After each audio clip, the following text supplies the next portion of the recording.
enlightenment or self-realization is not a mental concept. But how do I get a guru? Okay, so he says, look, you don't go looking for a guru. When you really want it from the heart, the guru appears in your life. Guru will find you. मेरा उपयोग हो रहा है, मुझे use कर रहे हैं, ये वो and all that stuff, right? And she used to laugh and say that, what do you think you're born for? You're born for. We are helping everyone learn how to sustain their success. Okay, in the face of avatar, separate avatar on Insta, on Snapchat, on Tinder, on whatever, right? Whole day, okay, you're shifting from one platform to another. End of the day, okay, if somebody asks you who are you, That is where suicides go by. correct? People in front of their families have gone Yeah, without them even noticing anything. naturally. Is it an art? No. But the biggest surprising thing is that we have the highest rate of suicides among adolescents come out of the Industrial Revolution. Yes. So it requires change. Yeah, so Industrial Revolution wanted labor, right? So you want people. नमस्ते, आप सभी का स्वागत है the gut feel show पर। ये एक mental wellbeing podcast है जिसमें हम माइंडसेट और इमोशनल इंटेलिजेंस को सुधारने के लिए गेस्ट को बुलाते हैं बहुत डाइवर्स डोमेन से, जो उस फील्ड में काम कर रहे हैं या फिर उनकी खुद की लाइफ स्टोरी इतनी इंस्पायरिंग है जिससे आप बहुत कुछ सीख सकते हैं। आज के हमारे गेस्ट हैं mister Sanjay Desai. He is an x banker. उन्होंने वो बैंकिंग का जॉब छोड़ के he was working in Saudi, वहाँ से वापस आए और इंडिया में अब वो एजुकेशन सिस्टम में प्राइमरी ईयर्स में एंड इवन सेकेंडरी ईयर्स में काम कर रहे हैं। His work is about social and emotional intelligence, जिसमें बच्चों को अपने बर्ताव के बारे में सिखाया जाता है कि क्यों हमें गुस्सा आता है, क्यों हम अपने सैड फील करते हैं लाइफ में और क्यों हम अपने चीज़ों को एक्सप्रेस नहीं कर पाते।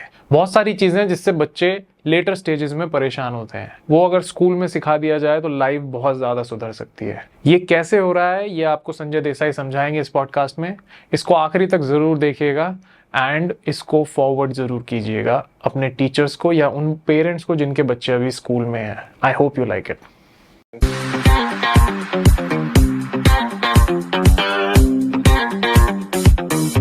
Hello sir, welcome to the Gut Feel Show. How are you doing? I'm doing very good. It's really great meeting you, Pranav. Same here, likewise. Yeah, it's actually really great because to meet somebody like who's focused on what I've also been doing. Okay, there are not too many people that I get to meet, Yes, sir. This and way, so I'm very excited today. same, likewise. The feeling is mutual. I will begin because you have wide experience of this world. I'll get to the area that you work on now later. I want to begin from where you started. Oh, okay. And if you can explain us your journey into the space of well-being. Okay. Yeah. Everybody wants to know that. Yeah, so it's interesting. I actually, in a nutshell, if I say, okay, one believes or not, to me, it always looks like a series of coincidences, right? And they say that there's no coincidence. So maybe destiny, Yeah, right? yeah. So anyway, so how it began is classic, middle class family, लड़के को बहुत मेहनत करनी है जैसे तुम engineer बने, despite your limitations. So I got into IIM Bangalore. I was doing CA, and from IIM Bangalore, I got placed as a summer job into City. I left CA, but then one very wise professor told me that, look, what is 1 year, okay, in the spate of your career of 40 years. So don't do that. So actually then, even though City wanted me to join, I completed my CA. So that's how it all began. So in City, we were actually very fortunate because I was the first summer trainee for City Consumer Bank, coincidentally. And we were very fortunate because, the consumer bank was just starting out. So a lot of us who joined, okay, got to do everything kind of for the first time. So I think we kind of got into that mold of thinking from scratch and, understanding how to develop things. Like that entrepreneurial state. Yeah, City actually had a lot of very entrepreneurial culture. I give a lot of credit to my guru, Jerry Rao. And And the classic thing with city, so it's not that city, other countries in city didn't have them, but so classic to Indians, okay, we would always say that nahi, ye India mein nahi chalega, and we would build Yeah. everything for India. Yeah. Okay, so I think we were fortunate. So really, the journey started there because we launched so many products, in those years. All the products that you see nowadays, and of course, being a small team, everybody was involved in everything. So that's how the whole journey actually started. In a way, I spent about 15 years with Citi. About 5 years was in Saudi. So I moved to Saudi where they actually wanted to set up an investment business. But when I went there, I was given charge of actually setting up a life insurance business. Oh. And as you know, a lot of people would know, life insurance is haram in Islam. So the government was very concerned about social issues because people didn't have insurance. Right? Why is it haram? What? Oh, that's a long story. But so I think it's a misconception because in Islam, everything is owed to God. So, if you're trying to do something, okay, and God has intended consequences. So in life insurance, the way it is sold, okay, it tries to say that, we protect you from, implications mean of that you're death. coming in between God. Correct. Okay. Yeah. They're interrupting Yeah, God's you're action. interfering into God's action. Okay. Right. That way.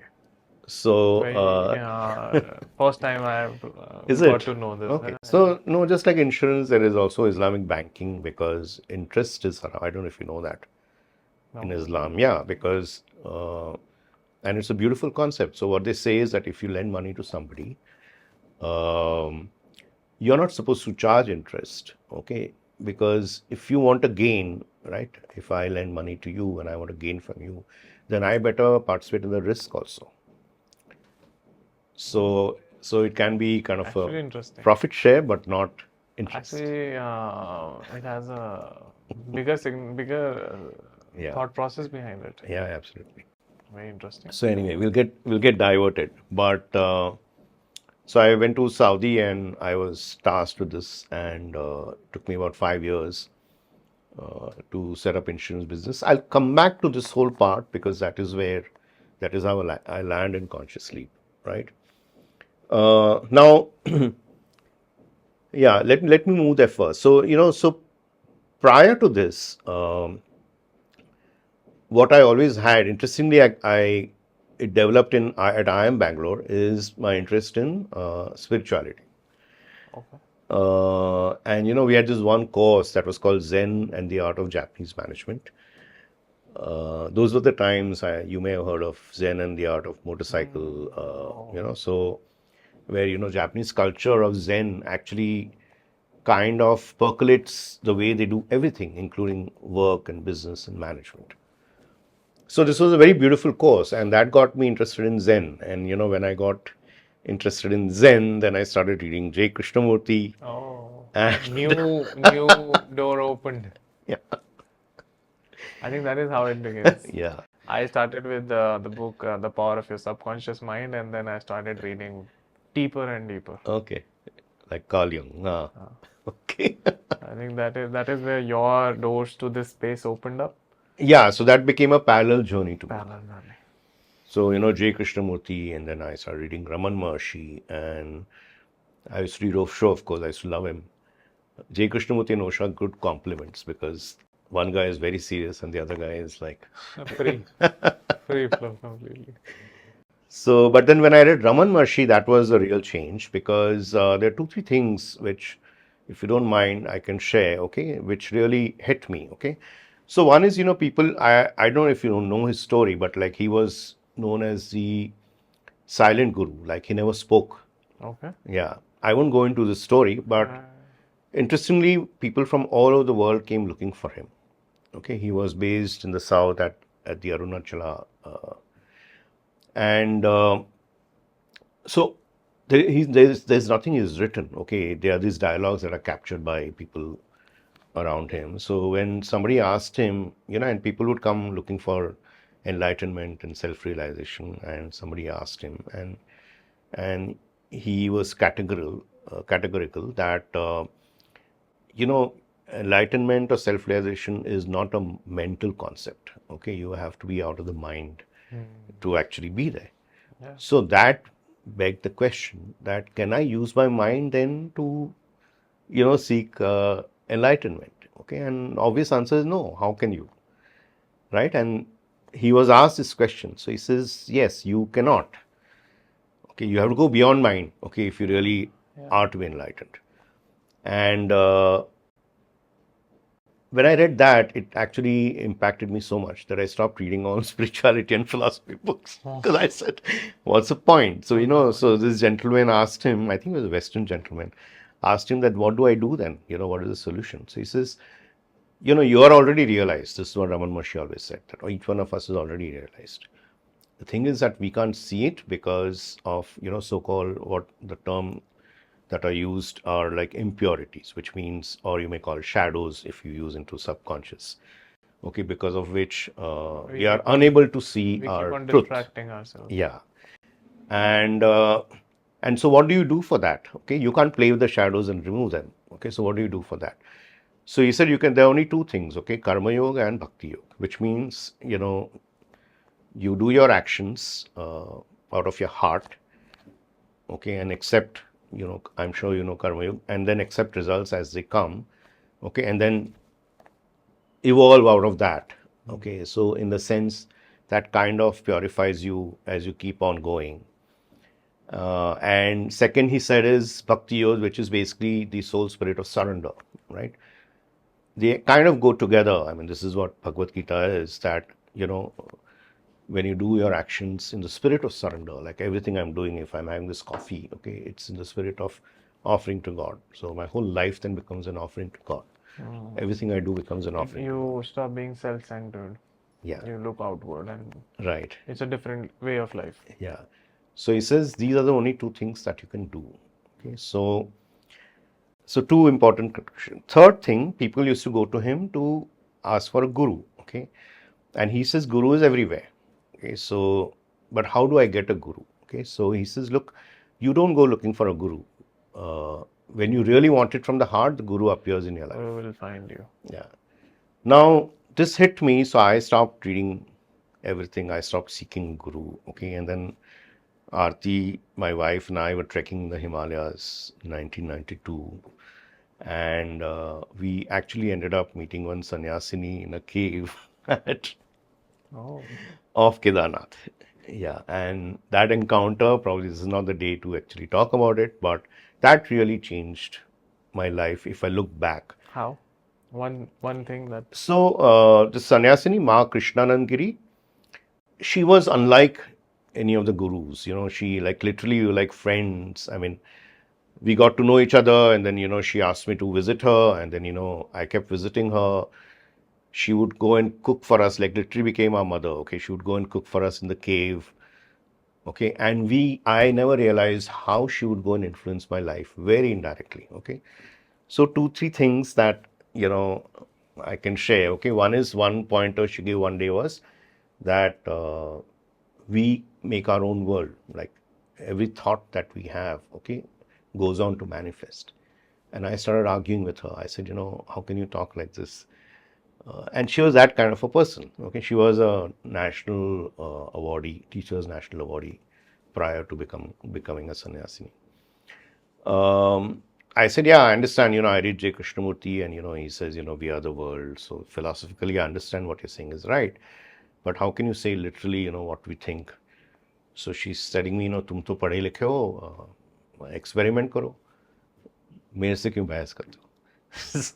That I said, this is too powerful to just leave it. Okay. And there were many experiences around her, okay, by which I had started taking her very seriously.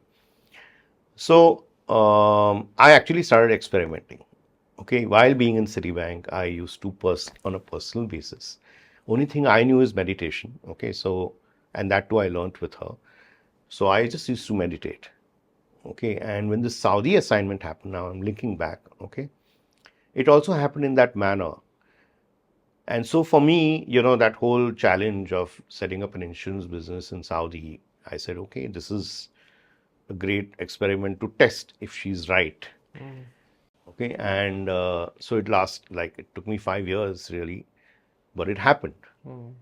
And then I said, oh my God, this is too powerful now. Is this happening because there's a Citibank umbrella on my head? Will this also happen if I remove that umbrella? Okay. Is Now it beyond that? this is where coincidence comes, and this was like around year 2000, and my ex-boss Jerry Rao, he set up Emphasis, and he called me and said, Sanjay, what are you doing? It's time for being in India. And he actually invited me to incubate 23.com companies. Oh, So I said, wow, this is too much of a coincidence. So that's how I actually came back to India. And I also wanted to test this out. So that is how my entrepreneurial journey actually started in year 2000. So first it started with incubating dot-coms. My first failure came as within a year in 2001, the dot-com bust happened. you were in that. Yeah.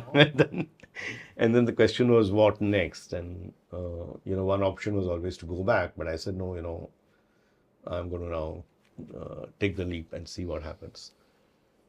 So I did 2, 3 things. I consulted with some banks to help them set up bank assurance. Okay. One bank in India, one in Muscat. And I also, one software company approached me that had some banking projects. And they said, look, you come from this whole banking background. Can you help us? Because that was the second thing happened. We tried to set up a BPO with one, I tied up with one English company to launch insurance. So he used to work in that company. So we tried to bring insurance business from UK into India. Okay. And then my second failure was, this gentleman, he was retired. So he was kind of, this is not for me. And he just left after 6 months. Okay. So when the software company said, do you have to do this on your own? Why don't you join us? And I joined them, and that actually then became, Orient Pro, which is a publicly listed company. Okay. And then I had a third startup when Centurion Bank was getting set up. They wanted me to set up analytics for them. And It's a wide range of work, and then you have a diverse background, and it also has a spiritual bent to it. yeah. That is, I think, which is the driving force for you to be in this space of well-being now. Explain Absolutely. more about conscious living to me now. Correct. What is it? You are absolutely right. This is how I've landed into consciousness. Yeah, because entrepreneurship with a bend of spirituality gets you to this space. Yeah. I understood it. You said it. So one of the things that Ma used to say, I used to crib like a lot of us that, all bank politics, all entrepreneurial ups and downs, मेरा उपयोग हो रहा है, मुझे use कर रहे हैं, ये वो and all that kind of stuff, right? And she used to laugh and say that, what do you think you're born for? You're born for the benefit of others. Okay, this is something that she used to say.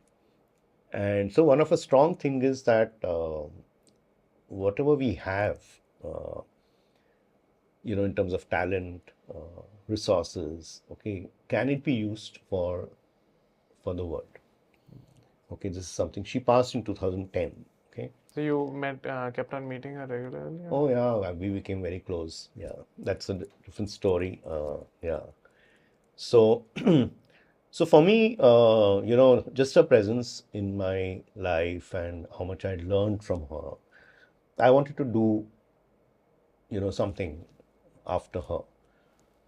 So this was one of the things that what can I do to now benefit? Because I walked on the steps in the direction she showed. Okay, and Orient Pro became successful. We became a public company. So, so-called from everybody's point of view, successful entrepreneur, successful banker, successful entrepreneur. Yeah. But for me, the next step was, okay, what next? Okay, and this is what kind of kept gnawing at me. So this is one thing. Okay. Second thing is that by that time, I guess my midlife crisis, I started realizing, maybe because of my meditation practice, etc., that we keep taking decisions very unconsciously throughout life. Yeah. Okay, it's because we've taken engineering because my friends are taking Yeah, it, or everything my is very parents are systematic. saying, You just yeah, fall into a system and you just keep yeah, on moving. yeah, get married because you're expected to, like we are not questioning anything. Questioning, actually, we are born with questions. We are born creative.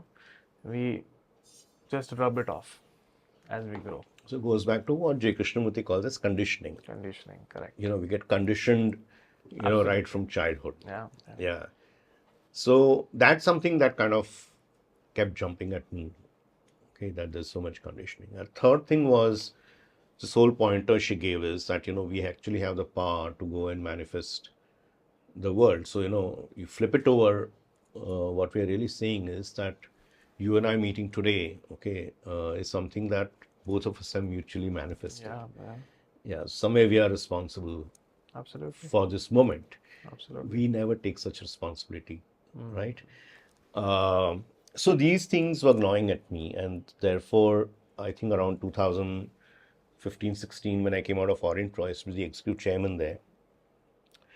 I was like, okay, what can I do next? And I felt that I need to do something, okay, which kind of serves all these three, okay, which kind of contributes back to society. And it has to be with what do I have, right? So I've been endowed, thankfully both left side of the brain, banker, MBA, business thinking, etc., and right side of the brain, a spiritual interest. Yeah. So for me, it was like, okay, how can I actually bring this together? And the answer came into, how can I do anything to make people conscious? Okay. So I can't make Pranav conscious, right? That was very apparent to me. I can only trigger, I can only do something. Yeah, sort of create that ecosystem. Yeah, for a trigger for Pranav to become conscious. True. So now that was the other thing that became very apparent to me, that you can't do anything. You have to trigger. You can just provide the trigger. So the question is, could I provide the trigger? Okay. See, like we always look for something, some tangible benefit if we want to do something, right? So one of the biggest challenges with consciousness, self-awareness is, what is my tangible benefit to become self-aware? It'll actually, if you're under subconscious, then, it's going to make me confront my demons, it's like, I don't want to do that. Right? So, so I made a whole framework of how do you manifest your dreams, okay, in a very logical manner. Because manifesting dreams is something that everybody is interested in. Yeah. And honestly, it's a common sense thing, but my whole experience was through the bank and through entrepreneurial journey was that basically there are so many ups and downs, ups and downs, ups and downs, ups and downs. Okay, and the key thing is, can you actually sustain that journey?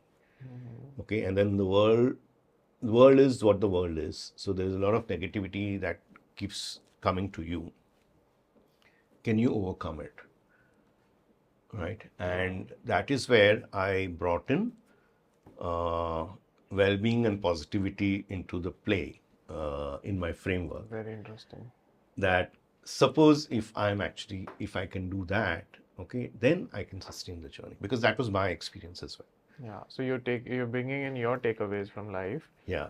And creating an ecosystem for people to have that takeaway in parts and pieces. Applied to their own life. Yeah. Yeah. Basically, use the framework. Yeah. And get the benefits that you had. That's right. So that's a great vision. That is very well thought. And I am sure that your destiny is taking you to this place, because that is how we connect the dots. Your life connected dots for this to happen, most likely. Yeah. And tell me one thing, walking in this space, everyone knows this, but I'll ask you again, I want to understand it from you. Mental health में इतना stigma taboo क्यों है? What is the situation right now? What do you think? क्यों है ये सब? No, no, right now the situation is really bad. Yeah. Honestly, when I started this, it started as enabling people to become successful. Yeah. And I'd been an entrepreneur since 2001. Okay, so I was not really thinking of, mental well-being, etc., etc. Okay, my whole thing was, can I help some other entrepreneurs become successful? Okay, so I thought I will actually go and use this framework As an incubator. to help entrepreneurs. Yeah. But I have one lovely coaching friend. His name is Anand Kasturi, one of my classmates from IIM. And he was a coach. He's been a coach all his life. And when he saw the framework, he said that, Sanjay, this is too precious. You can't just leave it, okay? And I argued with him, saying, look, that I don't want to go didactic. Okay, I think I'm sorry to say, but many times I feel that all this gyan is all pastimes, yeah. I mean, people listen to gyan just to fill up their emptiness, but Yeah. and then वो कुछ नहीं होता उसके बाद. Outcome कुछ नहीं है. So sorry. No. I hope it's okay. No, I know. See, outcome तभी होता है when you have the intention to improve. Exactly. Without intention, if you listen to these things, you feel good. Yeah. But at the end, you're back to where you started. Yeah, absolutely. If you have intention, like you had intention, so when you were, you met the guru, your intention got converted. Right, absolutely. So he is the one who introduced me to coaching methodology. Okay, he created a workshop with using coaching methodology. So the whole methodology becomes introspective. So then I'm not. So if Pranav is going through that workshop, okay, I'm not asking Pranav to do this, do that. I'm just giving Pranav, the so-called framework and tools, and Pranav is figuring out his own, roadmap to success, in which he's also thinking about his own hurdles. Yeah. Okay, he's also thinking about his own well-being, his own positivity, etc., etc. Right? Now, when COVID happened, okay, so it started with workshops. Couple of very forward-looking schools like Riverside School in Ahmedabad, Springdale College in Lucknow. Okay, they approached me saying, what you have seems very interesting. Can you do it for our kids? Okay, and that actually got us into the education system, because we created formats for kids, and to our big surprise, they just loved it. And then we did it for SP Jain undergraduates. Vishal Talwar has been a dean in many of these MBA schools. He also took us to BML Munjal. And that is when COVID hit. And then we realized that, look, what we have is something that's very promising. We need to figure out how to actually take it to students, because we had no idea about applicability to youth and students, because I came from corporate and entrepreneurial world, right? Now I'm linking it back to your earlier question about stigma, etc. So I have been going organic. That was one answer. Okay.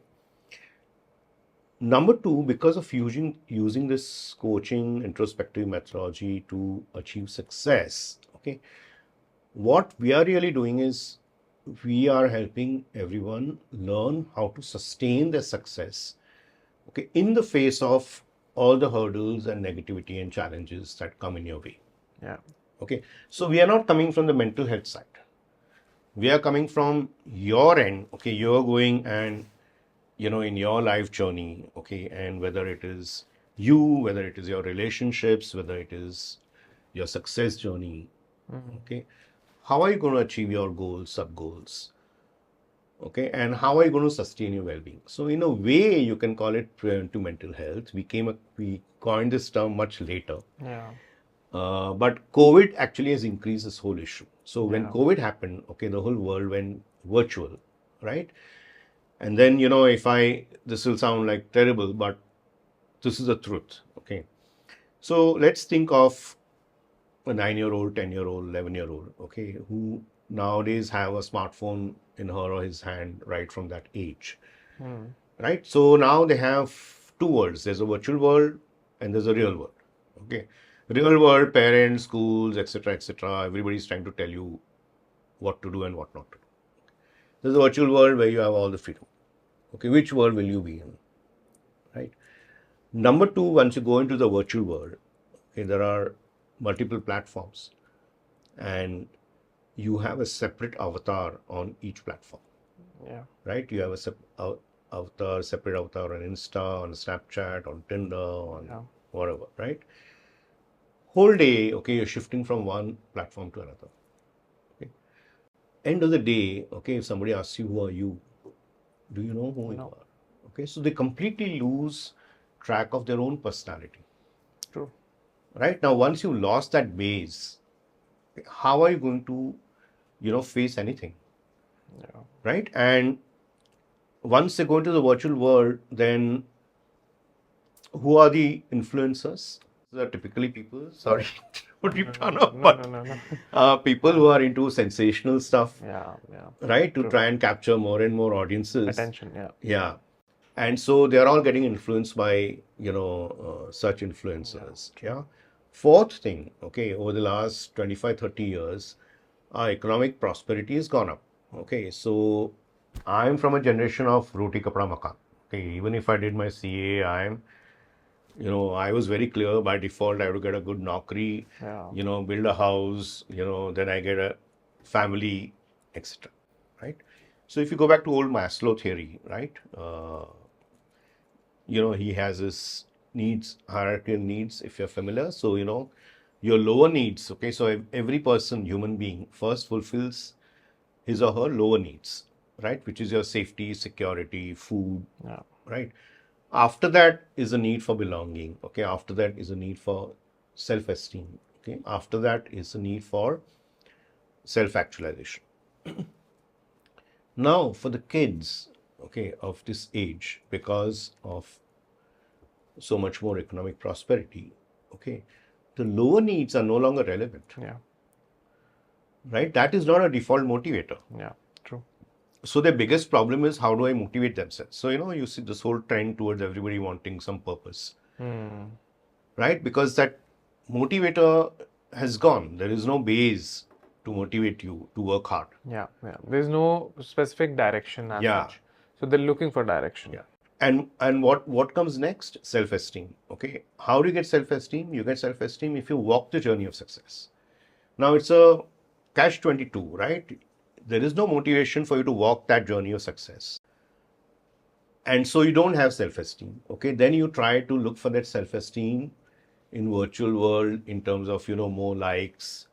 And then, you get into FOMO, and then you get into, wanting different kind of experiences. How do I fulfill my emptiness? I'm sorry. No, it's completely. But, your question of, is there a problem? How's the problem now?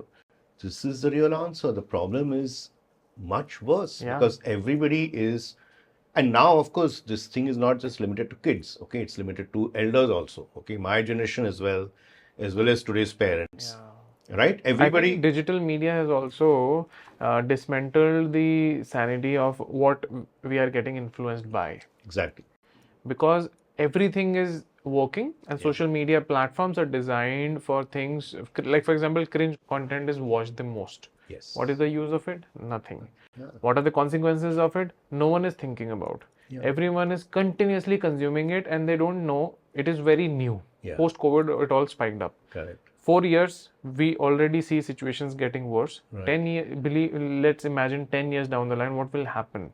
Maybe we'll just stop thinking about constructive things. We'll just consume cringe content, sit back, do nothing. Yeah. And so what is happening now, okay, is, and you must be aware, okay, so in schools, for example, when we go and meet schools, okay, they talk about, they don't know how to handle this, right? ADHD has gone up so much. Why?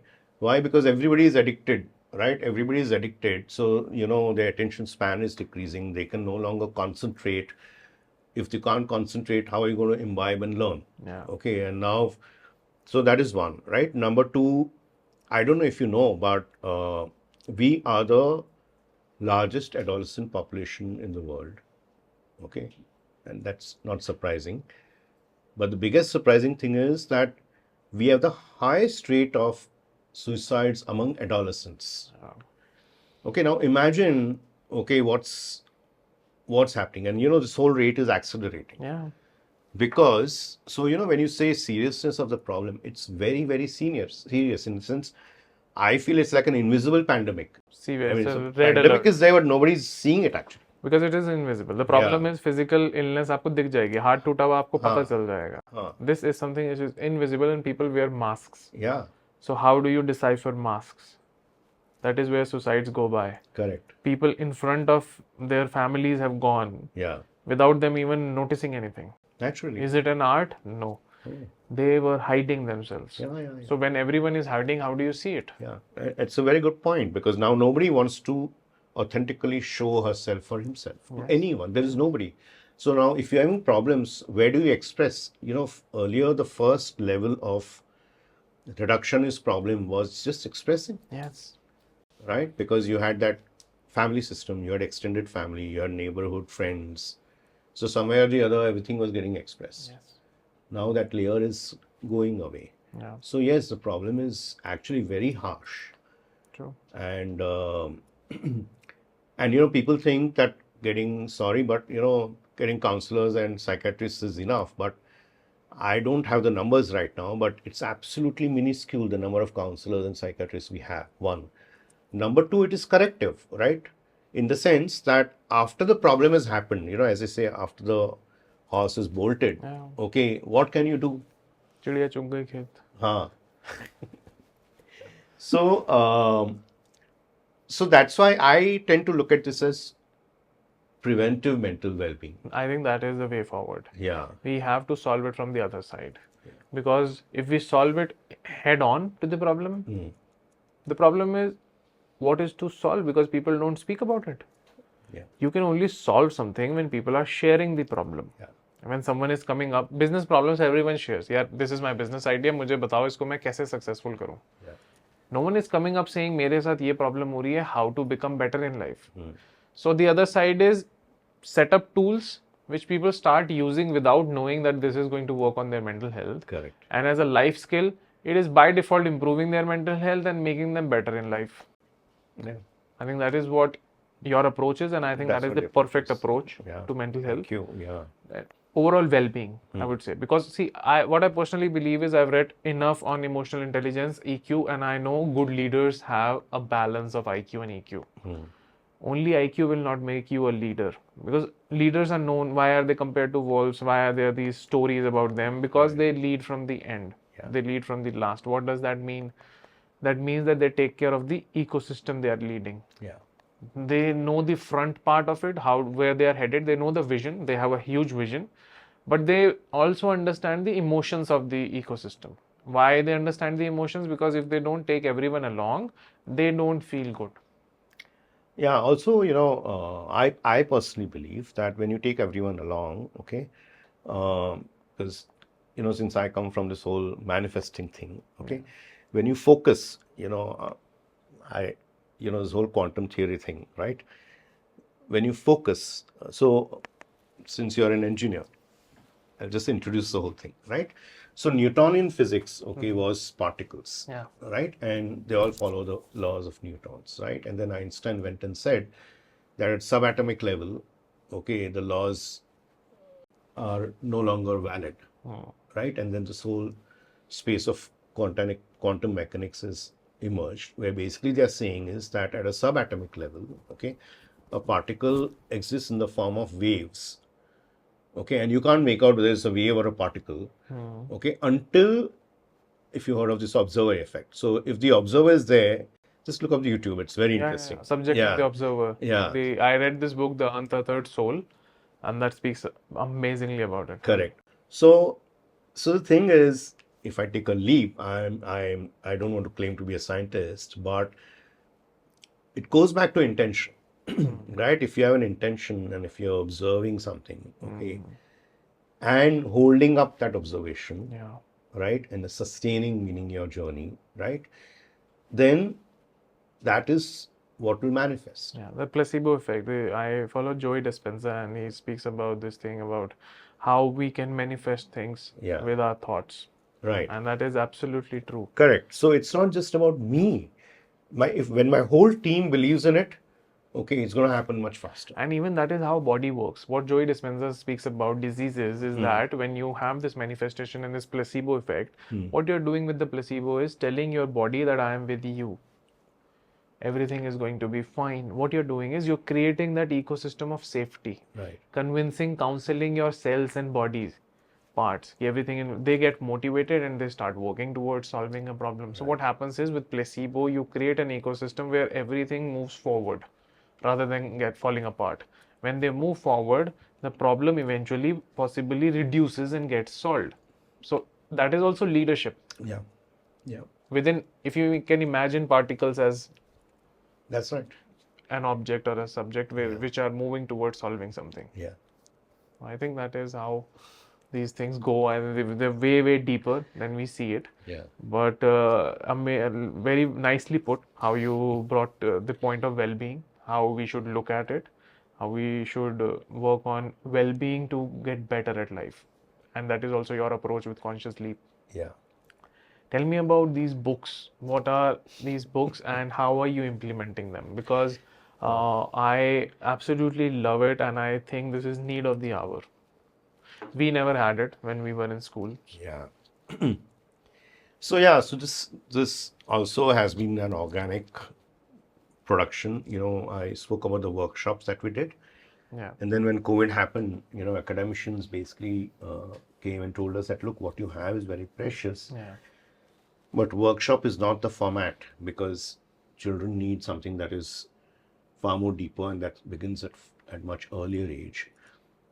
So based on their inputs, we created a whole curriculum starting age 10. So 3-year curriculum, age 10, 11, 12. Okay, where each first year we focus on inculcating self-awareness because that's the foundation. I mean, without that self-awareness. And the best part is, when schools are implementing this, the biggest feedback that comes in from year 1 is that kids are learning to think.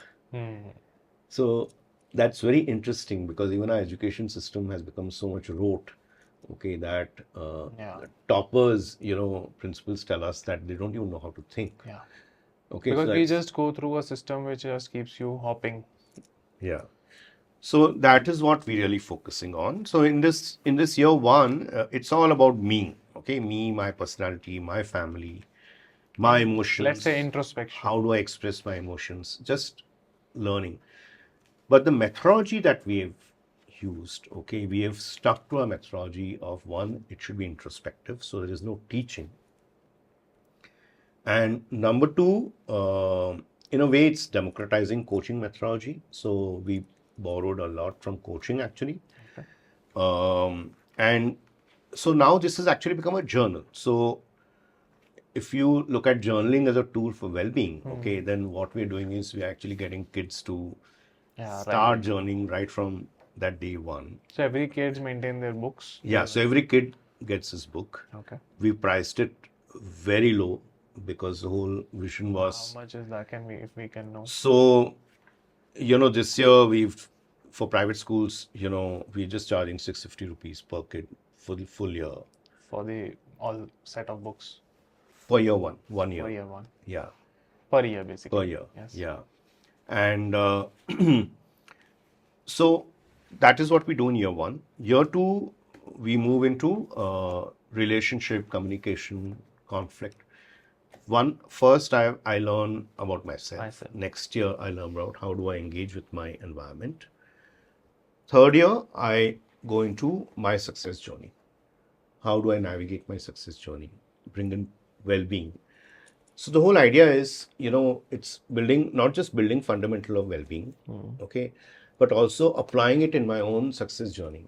And that way, then, we sustain that well-being. So, typical well-being activities, everybody knows there's so much benefit coming, let's say, from yoga, from meditation, from dancing. For me, well-being is very generic.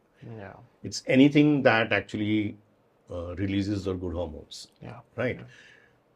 The thing is that what does it do later, right? So are you able to sustain it? Now, in our approach, as you said earlier, because we interweave it into your goals, okay, kids and us, we see the impact well-being is having on achieving their own goals, and therefore the impact becomes higher. And because of introspective methodology, the learning is much deeper. Deeper. Yeah.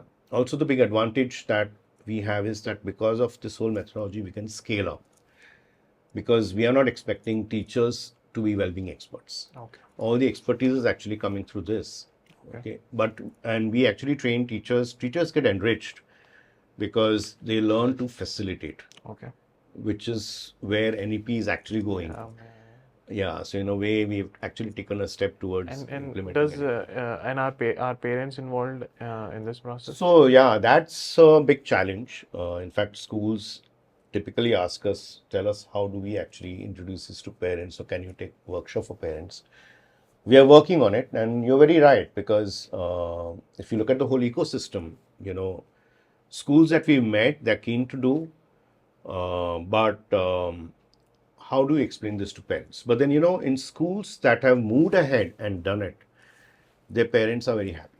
They see the change. Okay.